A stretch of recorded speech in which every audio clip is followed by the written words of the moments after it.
Gary Parrish. Welcome back to the CBS Sports Eye on College Basketball podcast, where we sometimes discuss camel fighting, dodo birds, and leaky black. Kyle Boone is here with me. If you're watching on YouTube, you know what to do to that like button. Shouts to Brandon Davies. And if you haven't yet subscribed to the CBS Sports College Basketball YouTube channel, please also do that while you're here. Let's get into it. Today, we are starting to preview some of college basketball's very best conferences. We're going to be doing these over a span of 4 weeks. It's always a fun exercise. And today, in the spirit of, let's call it alphabetical order, we're going to start with the Atlantic Coast Conference, where Duke is trying to win back-to-back outright league titles after going 19-1 in the ACC last season. KB, let's stop right here. Good to see you on this Monday. Obviously, Duke is the favorite in the ACC. Let me ask you this question this way.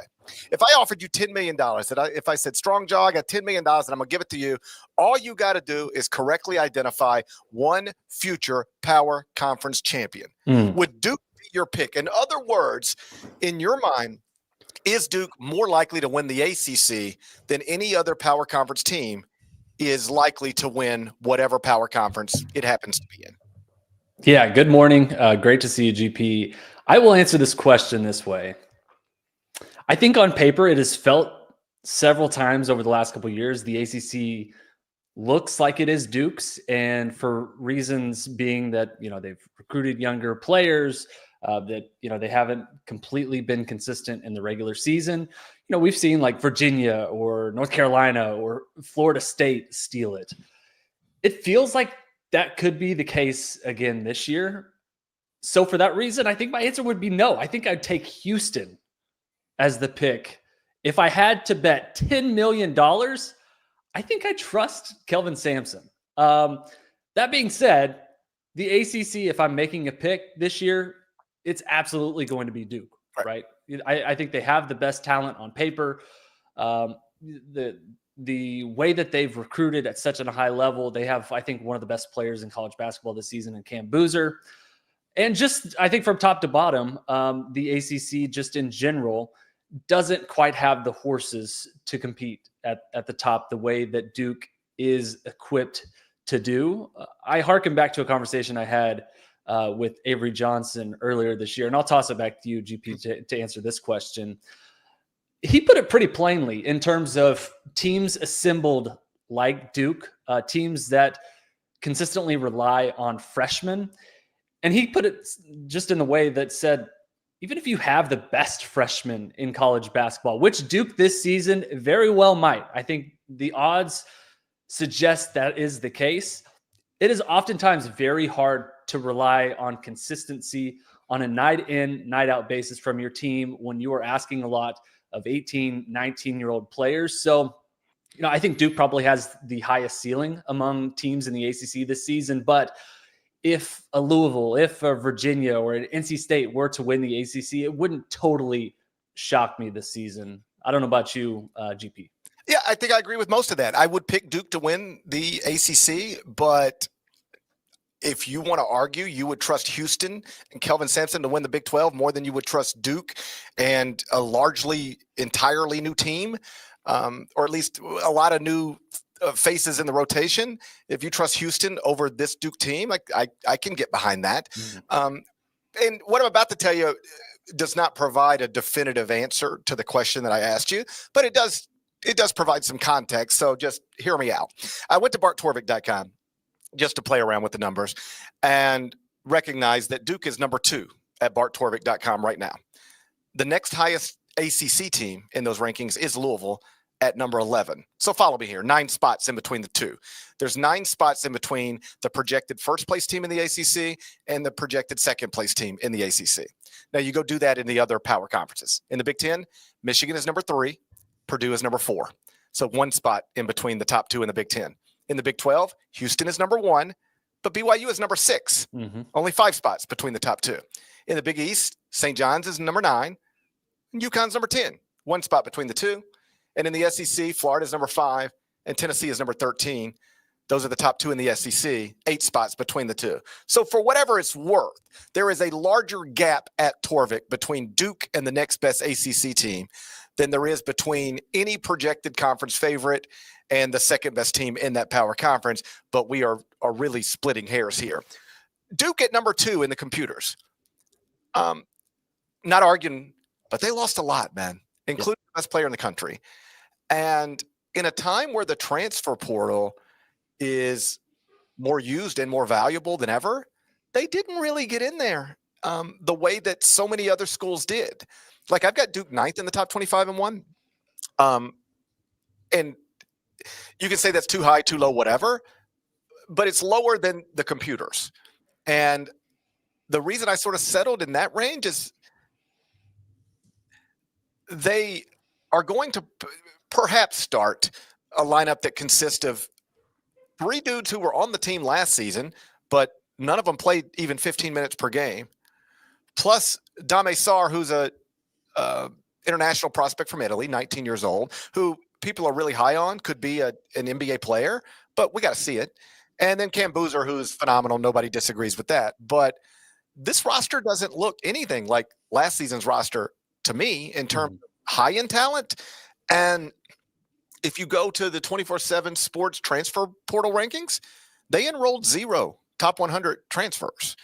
Whereas like some other schools in this league, Louisville, NC State, North Carolina, like they went out and really hammered the transfer portal to try to get 21 and 22 and 23-year-olds who have flourished in some cases at other schools. And Duke didn't really do that the way other schools have.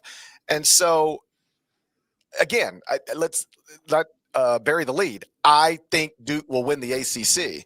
But I do have some questions about the level of talent within the program, because though it is still clearly one of the most talented rosters in the country, I don't know that it's anywhere close to as talented as last season or the most talented in the country right now.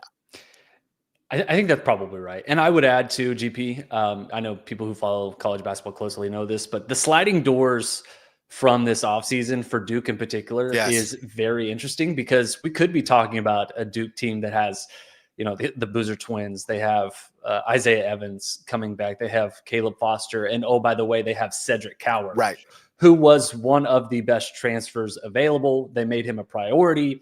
And then they lose him to the NBA draft somewhat unexpectedly. He ends up going at number 11 in the 2025 NBA draft. I think on paper, if you add Coward to this mix and essentially replace him with Sarr, and I think Sarr was their kind of backup option for him, this team looks a lot different. Yeah. Coward's a lot older. He's experienced. He's won at a high level. He's a really good three-point shooter. Very physical, like checks a lot of boxes for what Duke under John Shire has prioritized the last couple of years, and I think would have fit so well within this system. I still think, and I agree with you, Duke from top to bottom has the best roster, and I do believe this is a team that wins the ACC. But I think on paper, there are definitely some questions, right, about this Duke team that John Shire and this program will have to answer, and they're going to have some challenges building this roster and competing at the top of the ACC this season. Like, barring a surprise, Cam Boozer is going to be the star. Yeah. Dame Sarr is well thought of, but not as highly thought of as Cedric Coward. So I do believe the Coward out, Sarr in is a net negative, even if Sarr is good. It's a net negative. Mm-hmm. And then, like, Caleb Foster is talented. Isaiah Evans is talented. Patrick Gungba is talented, but they were all talented last year and had minimal roles. None of them played even 15 minutes per game. Now, the counter to that is, dummy, they had lottery picks in front of them. All right. And perhaps we'll look up in December and go, well, now I see why these guys weren't playing. They were capable. They just had lottery picks in front of them. But now look, Duke's awesome again. As always, we'll see. But you're asking guys who have been in your program, at least 3 guys who have been in your program and had not prominent roles, to now perhaps be 3 of your 5 starters. And that's not the way, that's not what Duke did last year. And so we'll see. Preseason top 10 team as high as number 2 in the computers, preseason favorite in the ACC. But I think it is fair to have some question marks about exactly how talented the roster is relative to what we're used to talking about and thinking about when we're talking about Duke basketball. Let's move on. We're going to run through the 5 biggest storylines in the ACC heading into the season, at least in my opinion. We'll do that next. I'll run through them 1, 2, 3, 4, 5. We'll get Kyle's thoughts on each one of them. We'll do it next. First, let's get a word from our partners. When you need your sports news all the time, we've got breaking news to bring to you. CBS Sports HQ gives you a snapshot of all the sports that matter to you. When you need your sports in a snap, find it on CBS Sports HQ, streaming free anywhere you are. What are the 5 biggest storylines in the ACC heading into this season? I put together a list. It's not in any sort of order. It's just in the order that I wanted to talk to them about. So don't take it as an actual ranking. This is number 1. This is number 2. But there are 5 storylines in the ACC. And let's start with one we've already touched on. That is Cam Boozer's arrival at Duke. He is a 2-time Gatorade National Player of the Year, consensus top 3 prospect in the class of 2026. In a different year, he might be projected to be the number 1 overall pick in the NBA draft. In this year, that is more frequently going to be his classmates, Darren Peterson at Kansas or AJ DeBansa at BYU. But either way, in most people's minds, there's a clear top 3 in this freshman class, and Boozer is a part of it. Do you think he can give Duke back-to-back, let's say, Wooden Award winners, or even back-to-back National Freshman of the Year? The answer is yes. I've covered him a few times, GP, here over the last year, calling games on NBA TV. He's played at Columbus, and my God, he is a good basketball player. Adam Finkelstein, whose evaluations I really trust, wrote on 247 Sports, the surest thing in high school basketball is Cam Boozer. And I think you have to agree with that. If you watch him, he's super competitive.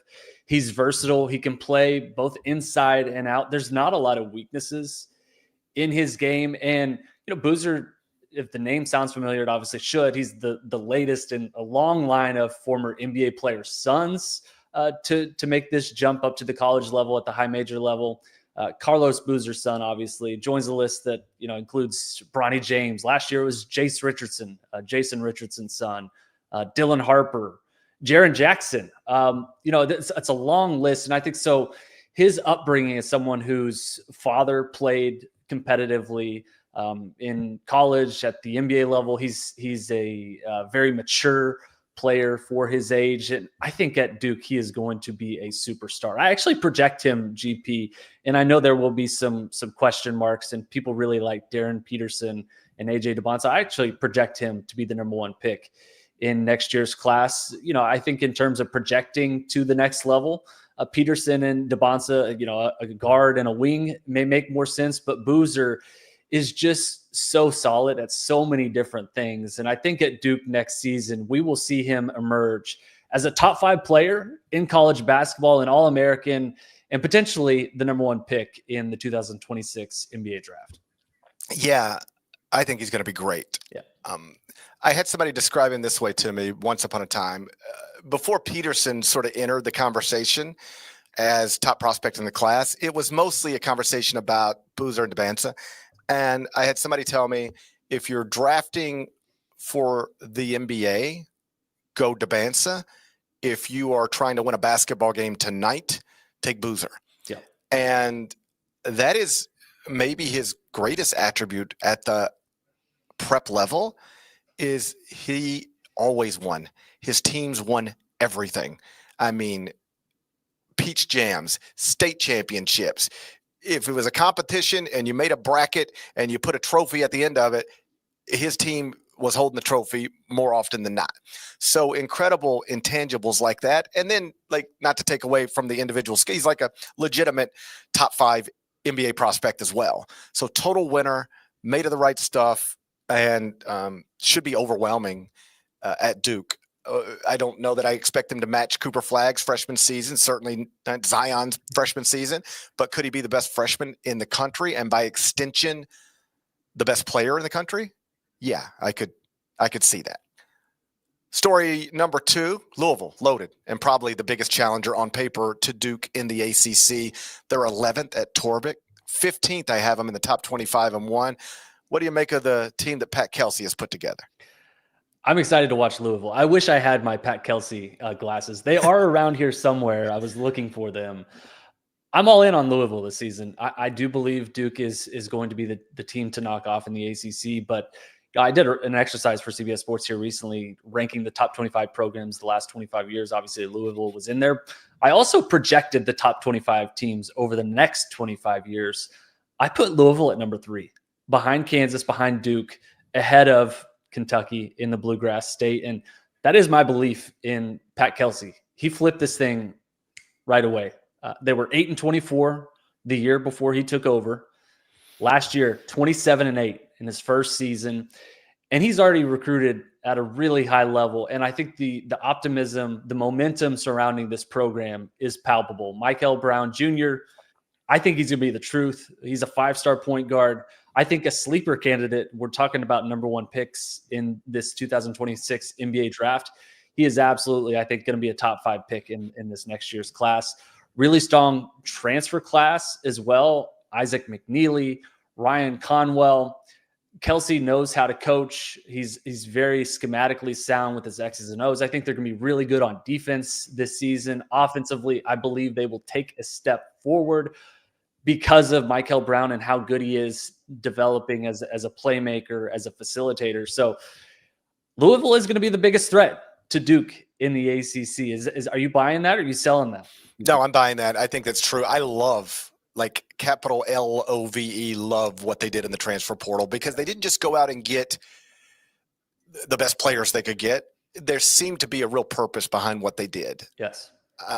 They value shooting and they prioritized it and they went out and bought it. Adrian Woolley, Kennesaw State. I was in studio for championship week last year, conference tournaments, and was on a Kennesaw State game and got to see him. And I'd seen him before, but like, he's a real, like, I can remember sitting in studio and going, oh, he ain't going to play there next year.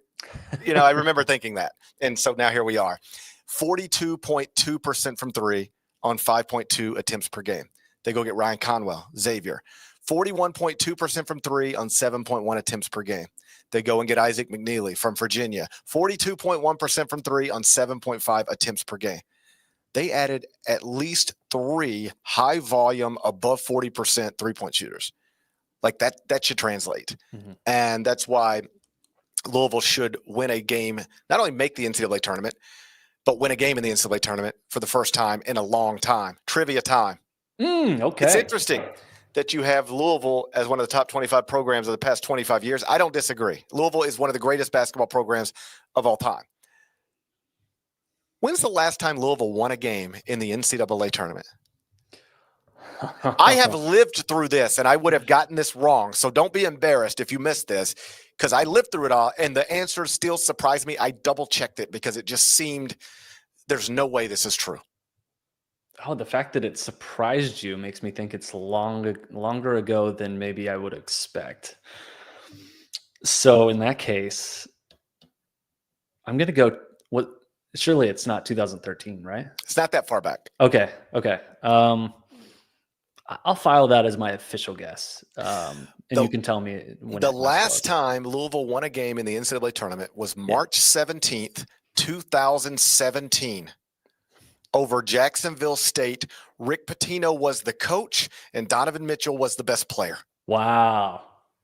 It's been almost a decade since Louisville won a game in the NCAA tournament. 2017. March 17th, 2017. That's shocking. It is incredible that program has gone through what it's gone through.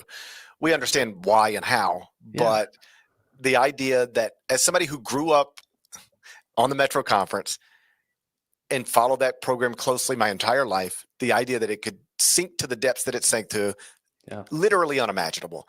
And the idea that it is October 6, 2025, and the Louisville men's basketball program hasn't won a game in the tournament since March 17, 2017 is insane. But it's true. That should change, though, this year because of the transfer class, in part because of the transfer class Pat Kelsey put together. If you care about these things, it was ranked as the 3rd best transfer class at 24/7 Sports, behind only St. John's and Michigan. Another big story in the ACC heading into this season, Hubert Davis. He's entering year 5 at North Carolina, seemingly very much on the hot seat. Question, it's a hard one. Is Hubert Davis still the coach at UNC on April 1st, 2026? Tough question. I'm going to go with no. Second question, is Bill Belichick still the coach at UNC on April 1st, 2026? Less tough question. I'm going to go with no. Go with no. I think it's possible both those answers are no. Yeah. Although here's my ultimate belief on where we're at with Hubert Davis in North Carolina. I think his next bad season will be the last one, no matter when it is. We get to a place like this sometimes. It happened to Tom Crean at Indiana. They get to a place where they're tired of you, they don't want you, and they're waiting for your next bad one so they can get you. Yep. And then Tom won the Big Ten outright, so they couldn't fire him. It was like, we just won the outright Big Ten title. And then the next year, all those feelings from before, they're still there. And I think OG Anunoby got hurt. They weren't that good. Boom, they get him. Sometimes coaches, particularly at places like this, they're just waiting. They're already at a place where the next bad one's going to get you, and it doesn't matter if it's 2 years from now. You can have a good season. The next bad one, it's over, barring extreme circumstances. And that's where I think we are. So here's what I'm about to say. I don't know if he'll be the coach on April 1st, 2026. I think he could, because I think they could be good. I've got North Carolina in the top 25-1. By definition, that means I think they're going to go to the NCAA tournament. Now, I don't know that it's as simple as make the tournament and you get to keep your job, because at North Carolina, the standard should be higher than that. Yep. But I it's not hard for me to imagine a scenario where even if UNC fans, some of them are ready to move on, he does enough this year to keep his job. But I don't think he's long for this job. Once it gets to be such an up and down experience, it just becomes hard to manage and hard to maintain. And if he has a good season this season, he'll keep the job. If he doesn't, he won't. But even if he has a good season this season, if the next season's bad, the next bad one is going to be the one where he doesn't survive it. For some background, he's made one Final Four, but also missed the NCAA tournament 1 year after being preseason ranked number 1. Barely got in last season, lost in the round of 64, but probably shouldn't have got in at all. So it's been disappointing. Some real highs, but too many lows, not enough consistency. I think he'll do enough to keep his job this year, but I don't know if it's possible for him to be that coach, say 3 years from now. I just think they're going to get him at some point. Yeah, and you've said this several times over the years. I will just reiterate it. Once you get on the hot seat, it's really hard to get off of it. Yes. That's why you oftentimes see coaches, bounce from a situation where you're like, okay, why would they leave? Just as an example, why would they leave North Carolina for Virginia Tech? Or, why would you maybe downgrade? Well, a lot of times coaches know that you have to be ahead of it. Yes. You have to know that, potentially the next bad season or underwhelming season will end up being your last. That is absolutely, I think, where Hubert Davis finds himself right now. This offseason for Carolina has been very interesting in that I think they've done a pretty good job of throwing support, at least publicly, behind Hubert Davis. They've downplayed maybe the pressure that is truly facing him. They doubled down. They hired Jim Tanner as their first GM, almost indicating that, maybe some of the lack of success isn't entirely on Hubert Davis. I don't know if that's entirely true. But I think he has the support necessary to win this season at a high level. I do believe North Carolina makes the NCAA tournament, but I also think it's hard to ignore that, largely speaking, this program has gone wayward in ways that Carolina should not be. They had the title game appearance in Hubert's first season as an 8 seed in 2022. They missed the tournament. A 1 seed and then flame out in the Sweet 16, barely made the tournament last year. So in this environment, GP, you can flip things completely. We saw that happen with Pat Kelsey in Louisville last season. I think the expectations at North Carolina are to flip it in a way that you have to make deep NCAA tournament runs every single year. Fair or not, those are the expectations. And I think barring a deep NCAA tournament run this season, Hubert Davis may find himself out of a job by the time we reach the end of next season. You're exactly right that once you get on the hot seat, you almost never get off of it. That's why my advice to coaches, none of this advice is in a vacuum. There's family stuff that plays into it, all sorts of stuff that plays into it, contract stuff. But take all that, set it aside. I think sometimes coaches who find themselves on the hot seat, then they have a good year. They think, okay, now I'm cool. Mm-hmm. No, you're not. Rather than have that good year and think you're cool, have that good year and use it as a way to bounce out. Because the next time things start to go bad, you're right back on that hot seat list at the job you currently have. Now, at a place like North Carolina with Hubert Davis, that becomes very difficult because it's his alma mater. I don't think I could reasonably tell Hubert Davis, you need to have one more good year, and then get out of there. Because it's like, what? This is the only reason I even want to coach college basketball is to do it in Chapel Hill. So no, but I can remember having this conversation with Ben Howland and I want to say it was during his last year at UCLA when the temperature had got turned up and Bill Walton was killing him on TV every week. And it became clear, like they were pushing, wanted to play faster, wanted blah, blah, blah, blah, blah. And I want to say the year before his last year at UCLA, Ben was offered a power conference job. They came at him, lots of money, and he didn't take it, obviously. But with the benefit of hindsight, I remember him thinking maybe I should have. Mm-hmm. And he was like, but what do you do? I'm the coach at UCLA. I've got a great recruiting class coming in. I think I'm going to be good. I don't want to walk away from that, plus my dream job, plus Southern California. But now look, they're about to get me, And I could have seen this coming. You probably saw this coming. And that year they were winning the Pac-12 and they still got him. He won the Pac-12 outright and they still fired him. I believe it's the first time in history that a power conference coach has been fired immediately after winning a power conference outright title without some sort of scandal being connected to it. They just said, we want a new coach. So your advice is good. It's the advice I would give to most coaches in these types of situations. I don't know that it applies to Hubert exactly because it's just a different dynamic when it's your alma mater. Yeah. Let's move on. In more exciting times, they're fired up in Raleigh. Will Wade is now the head coach at NC State. How do you expect this one to go? Pretty good. I do too.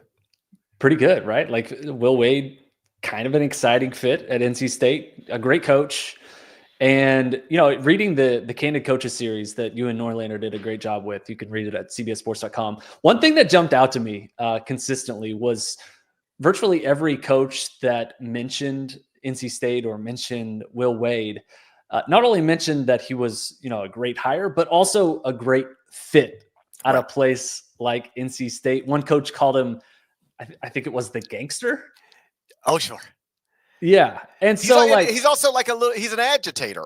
Absolutely. And I think at NC State, when you were looking up your whole life at Duke and North Carolina, having an agitator who is comfortable in that role, who is comfortable stepping up and talking to Duke, to North Carolina, I think it can be helpful. Absolutely. And so, at a place like NC State, you're competing in the triangle for attention with Duke fans, with Carolina fans. You need someone who is an agitator. You need someone who has an edge to him. Will Wade absolutely has an edge to him. And, I think this season is going to be interesting. They got Darian Williams from Texas Tech out of the portal, along with 7 other portal additions. And that is how Will Wade has won over the years. That's how he's won at a high level and flipped programs quickly. I remember GP watching Will Wade's introductory press conference when he took over at McNeese. The team had back-to-back 11-win seasons before he took over. And he called a shot at his intro presser and said, we will be winning and we'll be doing it quickly. And he paid it off very quickly. They won 30 games in his first year, 28 in his second year. They won the Southland Conference in each of those 2 seasons. And, he just has this swagger to him, this edge to him that he's confident, not only in his ability to scout, to evaluate, but also in his ability to coach and develop. Like, this is not a situation, this is not an environment in college basketball where, you need 2 or 3 years to develop guys to eventually implement your system. Like, he knows the temperature is up. He knows that the expectations are high, not only here in the next couple of years, but right away. And so I think the expectations for NC State should be high this season. I don't think they are going to shy away from that. I don't think Will Wade will shy away from that. I think NC State will be in the NCAA tournament this year. I think they'll be a top 3 finisher in the ACC. And if you're an NC State fan, like, that has to be pretty exciting given the kind of up and down roller coaster nature here over the last couple of years. Super exciting. And they got into the transfer portal and they got some recognizable names from big programs. I mean, Trey Holloman, we've all watched Trey Holloman win things at Michigan State. Terrence Arsenault, he just went to a Final Four at Houston. Darian Williams was on an Elite 8 team, averaged 15 points for an Elite 8 team at Texas Tech. Valen Lubin has won some stuff at North Carolina. So they've put together a roster that's got some, that's probably a top 35 roster in the country. So I think they're going to be good. Will has come in and done exactly what I assumed he would do, which is remake the roster overnight. Mm-hmm. And so I believe he was, when we asked in the Candid Coaches, more than 100 coaches, the question, who was the best hire of 2025? Iowa's Ben McCollum was the leading vote getter, but I believe Will was second. And when people say he's a good fit at NC State, I get that. I understand what they mean. I know why they say it. But I think the whole gangster, strong-ass offer stuff has sort of overshadowed another thing about Will Wade that's easy for people to miss. And it's that in addition to being a good fit at NC State and a gangster and all that stuff, you know what he is? A damn good basketball coach. Yep. He's a damn good basketball coach. In 7 of the past 8 seasons that he's been a head coach, and there's been an NCAA tournament, so forget 2020, Will Wade has made the field, whether he was at VCU, LSU, or McNeese State. 7 of the past 8 seasons he was a head coach, and there was an NCAA tournament. He coached in the NCAA tournament that year. And I think after this season, it's going to be 8 of 9. He's a big personality, sure. Somebody who understands how to get things done, obviously. But he's a really good basketball coach too. And I think the other stuff has overshadowed that. Winning at different levels, different places, in the SEC, in the Atlantic 10, at McNeese, that's a talent. That's a talent, and he's good. And that's why this is if I were NC State, this is exactly what I would have done. They got the hire right, and I think they're going to get paid off for it pretty quickly.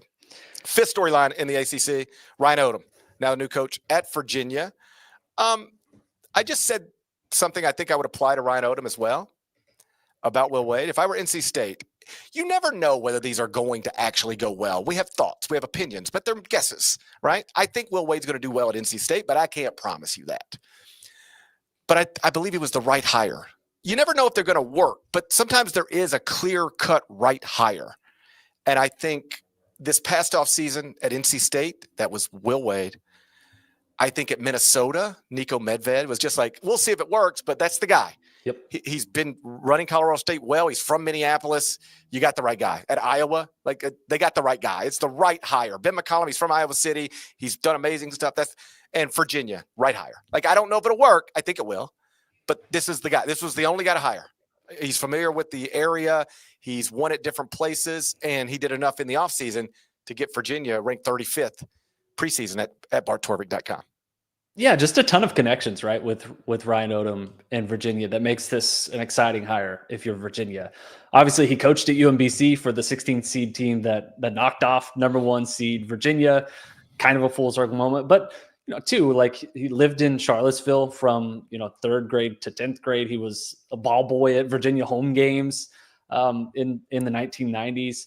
And he's had success as a head coach previously. This is not a guy who just only has connections to the area. He was very successful at UMBC, successful at Utah State, and most recently, obviously, successful at VCU. So I think, again, you're talking about a program that struggled recently, very recently, obviously, because of Tony Bennett and how that era came to an end. But this is a Virginia program that, under Tony Bennett was operating, among the best programs in college basketball. They won a national championship. And I think this is a program that is very, very committed to winning at a high level in the ACC, to winning at a high level nationally as well. And Odom takes over at a spot where I think he's done a lot this offseason to flip this program. And you can flip this program. I think the expectation should be very, very high this season. So remember the Louisville trivia time. When's the last time the Cardinals won a game in the NCAA tournament? Yeah. When's the last time Virginia won a game in the NCAA tournament? Trivia time. I'm going to go 2022. The Cavaliers won the national championship in 2019 and have not won a game in the NCAA tournament since. My God, that's amazing. Yeah. That's amazing. Yeah. They are. I saw this on the internet last night. I hope it's true. They are the first national champion to not win a single game in the NCAA tournament in any of the subsequent 5 NCAA tournaments since the tournament expanded in 1985. I know that's a lot. No. They are the first national champion since 85. You win the trophy, and then in the next 5 tournaments, you either don't make it or you make it and you lose. Wow. Making history. And they had some good teams too. Like those were teams that were either in the NCAA tournament or, winning 20 plus games consistently under Tony Bennett. 4 of those teams were still Tony Bennett teams. Yeah. 4 of those teams were still Tony Bennett teams, and they never got a win and made history while doing it. So there's your 5 storylines. Now let's move on to how many bids we're going to get in the NCAA tournament. Last year, you might remember the ACC only got 4. Will they get more than that this season? I'll ask KB next. First, though, let's get one more word from our partners. Only CBS Sports can bring you big time during the heart of Saturday afternoons. It's big time. It's big time. It's big time. It's big time. On CBS and streaming on Paramount Plus. All right, KB, last year the ACC got 4 teams in the NCAA tournament. They were Duke, Clemson, Louisville, and with controversy, North Carolina. Will the ACC exceed that this season? Say yes, or else the ACC fans are going to be really upset. Yes. Let's appease our ACC listeners here. I think the answer is going to be yes. My guess would be 6 in the NCAA tournament this year. 4 was the number last year. 5 in 2024 and in 2023 and in 2022. 7 in 2021. So I'm going to kind of split the difference here and go 6. I think it'll be Duke, Louisville, Carolina, NC State, Virginia. I think 5. I don't want to say for. I was about to say I think 5 for sure. Like you start talking about NCAA tournament bids for sure on October 6th. You're gonna get on Old Takes Exposed. There are 5 that I would place in the field right now, somewhat safely, and that would be Duke, Louisville, North Carolina, Virginia, NC State. Yep. And if we were going to try to get to a 6th, I think I would go to Clemson, but I might cut off right there at 5. For what it's worth, those 5 are all in the top 40 at Bart Torvik. Obviously, top 40 in any computer guarantees nothing, but that's sort of the range. Like if you're in the top 40 of these computers, you're an at-large candidate at the very least, with few exceptions. And so Torvik has 5 ACCs in the top 40, and then nobody else in the top 50. But at 51, Clemson, 52, SMU, 54, Miami. So I'll go 5, but I could easily see a 6th sneaking in. But if you thought it was going to snap back to that place where it used to be, or rival the SEC and Big 12 for bids, it doesn't look on paper at least like that's where we're headed. Yeah. But this is where you got to get some of these programs back into a good place. Anytime you're talking about a league and it seems down relative to what you're used to, it is almost always a byproduct of the programs you're used to being great have slipped. And that has happened too much in the ACC in recent years. Louisville went through an awful thing, for a couple of years with Kenny Payne. Pat Kelsey now has that back, but Louisville was a non-factor despite being one of the biggest brands in the sport in the ACC for multiple years. That's a problem. North Carolina, we talked about that, but it's not where it should be. It's just not. All right. Virginia, they won a national championship in 2019. Hasn't won a game in the tournament since 2019. Syracuse won a national championship in 2003, one of the biggest brands in the sport my entire life. They haven't been that relevant lately. Pitt went through a thing with Ben Howland and Jamie Dixon where they were operating at the tip top of the sport consistently. That's been down a little bit. Florida State at the end of Leonard Hamilton dipped considerably. NC State went through a bad run last season. That's a big brand. Miami under Jim Larinaga, went to Final Four and won ACC titles, finished dead last in the league last season. Wake Forest hasn't made the NCAA tournament yet under Steve Forbes. That needs to change. So how do you get the ACC back to being one of the best leagues in the country? Some of these big brands have to get back on track. And in some ways, that's Will's responsibility at NC State. It is Ryan's responsibility at Virginia.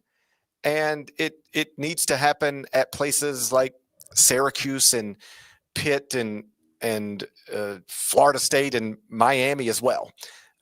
It's hard to be the league you're supposed to be if the programs within your league aren't what they're supposed to be.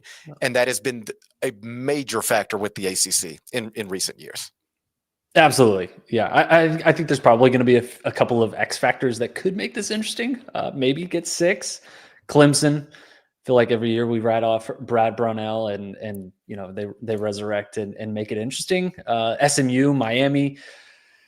I think there's some quality teams that could end up being on the bubble and maybe sneak in, but 5 feels to me like those 5, Duke, Louisville, UNC, NC State, Virginia, would be the 5 that I would feel good about.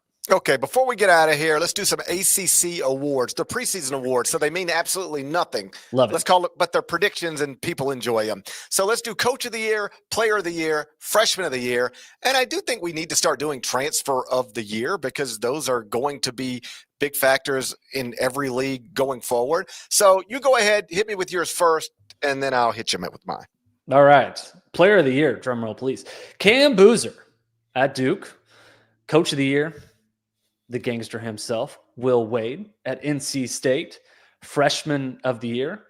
Well, if Cam Boozer's the Player of the Year, he's going to be the Freshman of the Year as well. And Transfer of the Year, Ryan Conwell. I think he could have an All-American caliber season this year. I think he's one of the more underrated transfers in college basketball. Averaged 16.5 points per game last season at Xavier. Great situation at Louisville. I'm very much in on the Cards this season. Totally agree. Player of the Year, Freshman of the Year. They both need to be Cam Boozer. Every once in a while, you'll get into a weird preseason magazine or even postseason award where somebody will be like, and this freshman was the National Player of the Year or the Conference Player of the Year, but then they give the Freshman of the Year award to somebody else in the spirit of mixing it up. And hate it because it is logically stupid. It doesn't make any sense. If you are the best player in the country and you are a freshman, by definition, you are the best freshman in the country. So if we are giving a trophy to the best freshman in the country, you have to get it. Yep. Cam Boozer, Player of the Year. Cam Boozer, Freshman of the Year. I think Duke's going to win the league. I don't believe that the coach who wins the league should be the Coach of the Year in that league every year without exception. Yep. But I also don't believe the best overachiever should get it either. If you go to if let's just say Boston College is expected to finish at the bottom of the ACC, and then Boston College, actually finishes 10th in the ACC. I don't get all excited and be like, well, they finished way better than they were supposed to. I'm like, yeah, you still finished 10th, and maybe you should have roster built a little better, and you wouldn't have been projected to finish last. And the part of the job is not being. The most important part of the job is creating a roster where you're not picked last. All right. So I'm not going to reward the guy who unless he is picked last and then wins the whole thing. That's amazing. But pick last, finished 9th. Let's give him the Coach of the Year award. What? That don't even make any sense. You were supposed to be bad and you were. Yep. You were just a little better than we thought. That's not coach of the year stuff to me. So there's a lot of different ways to do this. I will go with Jon Scheyer here. I think Duke wins it. I think if you can win the ACC a year after losing all 5 starters, including the best player in the country, then that is coach of the year stuff. And he would be a worthy recipient. I'd listen to other arguments outside of the conference champion. Like if Will Wade and NC State finished second in the ACC, 1 game back of Duke, but like they're 6th in the country heading into the tournament. Well, then, and Duke's like 3rd in the country. Well, then I could maybe make the argument for Will Wade there because, took over a bad situation, flipped it very quickly, and then, coached it above expectations. But for now, I'll just go best coach or coach of the best team in the league. I think that'll be Jon Scheyer. And then transfer of the year, I want Darian Williams at NC State from Texas Tech. 15 points, 5.5 rebounds last season for a team that finished 9th at Ken Pom after advancing to the Elite 8 of the 2025 NCAA tournament. So, I mean, that should be among the surest things in the. This isn't. Well, you have big numbers for a bad team or big numbers in a mid-major conference. This is big numbers in a power conference for a top 10 team. Yep. That's what this guy did. There's no holes in that. He produced well for one of the best teams in the country. I don't think there's any reason to think he won't be able to do that again this year. Do I think NC State's going to be as good this season as Texas Tech was last season? No, but they can be. And if they are, he'll either be the biggest part of it or one of the biggest parts of it. Yep. I agree with you. I agree. GP, I had the under 0.5 for Boston College references. So damn it, man. Damn it. I lost my bet. I got him, man. I got I was going to get BC in. I was going to get BC in one way or another. Like in fairness, like this is where conference expansion just becomes difficult. Like Boston College ends up in a league with Duke and North Carolina, but like the idea that those basketball programs are competing for the same conference championship, it's just it's a hard job. It's a hard job. I hope the paychecks are good. Very, very difficult job. All right, let's call that an ACC preview and let's get out of here. Shouts to Devin Downey. Shouts to Chester, South Carolina. Shouts to Terry Teagle. He's a legend. Huck Larnell. Thank you guys once again for watching and listening to the Eye on College Basketball Podcast. If you're not subscribed, please go subscribe anywhere you subscribe to podcasts, Apple, Spotify. There's more of us than there are of them. That should be reflected in the comments. So do that, and we'll talk to you again real soon. Till then, take care.